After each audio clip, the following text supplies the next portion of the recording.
Hello, I'm not using any names because of HIPAA, but I just want to show you what our next step is and also just review with you the benefits of this treatment because it worked out great. First of all, the left is where we started, the right is where we are now. This is amazing.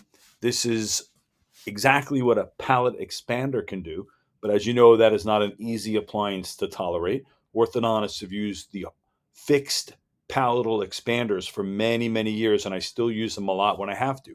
But certain cases come along that really don't need the robust nature of it. So this is widening, and at the same time, it's just geometry. As you widen without having to put braces on, the same appliance that's widening is bringing in these teeth.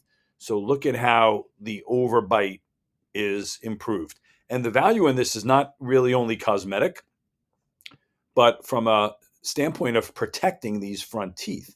When these front teeth are sticking out like this versus this, they are much more vulnerable. There's a total correlation, any pediatric dentist will tell you, with this overjet, we call it, and fracturing of front teeth. So that's part of the benefit of this. Secondly, from a standpoint of the cosmetics, the smile, look how it looks wider. At first, these front teeth were kind of a little bit bucky, and now the smile is flatter. That's maybe the least important part of the early treatment because while it is nice to have nice looking teeth at any age, there would have been time to do that later on.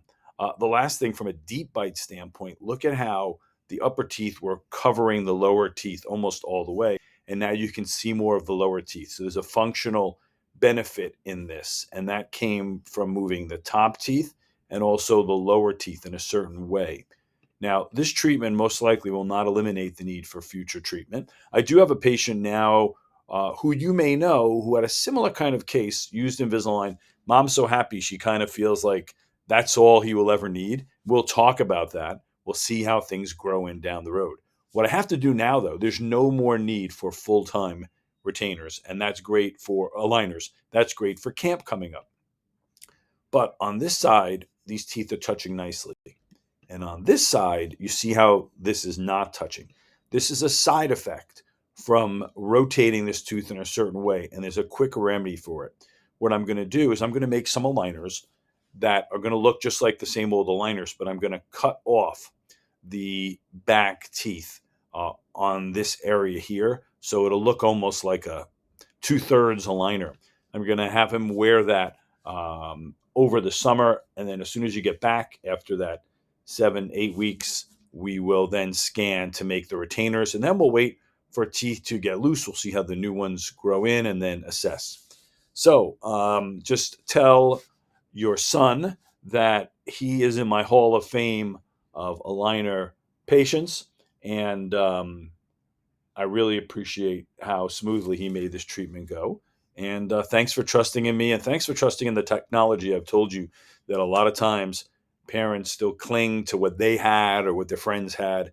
You thought for yourself, you trusted me. And this is technology at its best because, as I think you can tell, these aligners, it's a lot easier than braces in terms of eating what you want, things not breaking, better access to hygiene, you name it.